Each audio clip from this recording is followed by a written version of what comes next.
So we're heading right now to a waterfall so I can show you how shutter speed affects your filmmaking and photography. It's going to be epic. Oh wow, look at that. We can get some shots with this one. Check this out. Okay, we're going to set up here and I'm going to explain what I'm doing. So with the waterfall, shutter speed is really, really important. So the way you change that on your camera is up here. Check this out. This is a Canon camera, so when you turn it on, I'm going to flip it to my mode, and you have AV, which is aperture priority, manual, TV, which is shutter speed priority, and then you have all the other ones like P and dummy proof mode, stuff like that. But I'm going to actually shoot on TV, which is shutter priority, so I can change it and show you what it looks like. But before I start doing this, take a look at these images. So this first image is actually taken with a really fast shutter speed. So what that does is it stops the water really quickly.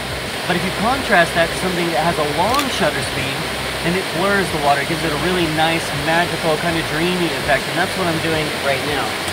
The other thing that's really important is that you shoot on a tripod. So I'm going to take this first photo with a shutter speed of 400, 1/400th of a second, very fast.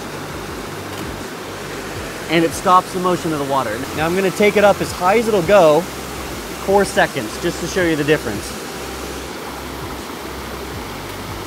Oh, sometimes it's overkill, but I love how that looks. It just captures all the light, all the little white bubbles coming up, and just makes a really dreamy look. So the trick with doing this is getting your shutter speed just right, and waterfalls are a great example. This is a very short tutorial, but I just wanted to show you how dramatically it will change a photo.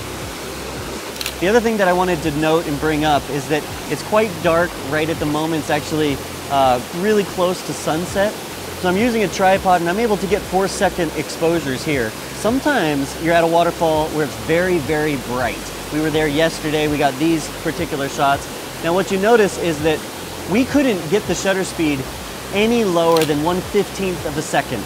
And so the water blurred a little bit in an image like this. Contrast that, a very fast shutter speed looks like this. The way to get around that and increase the length of your shutter speed is actually to use ND filters. You can screw that onto the front of your camera. We didn't have one though, so we just had to use whatever we could do. We actually put a polarizing filter on, which allowed us to open it up just a little bit longer.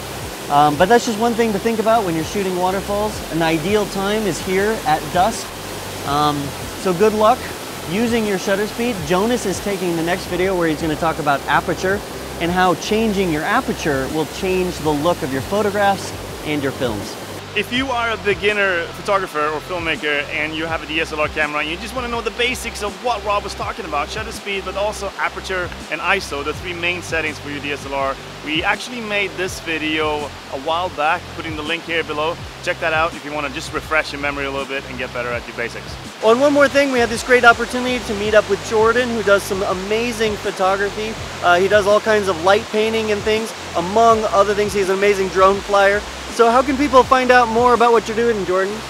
You can visit my website at www.nocturnaldesignart.com. See you guys next week.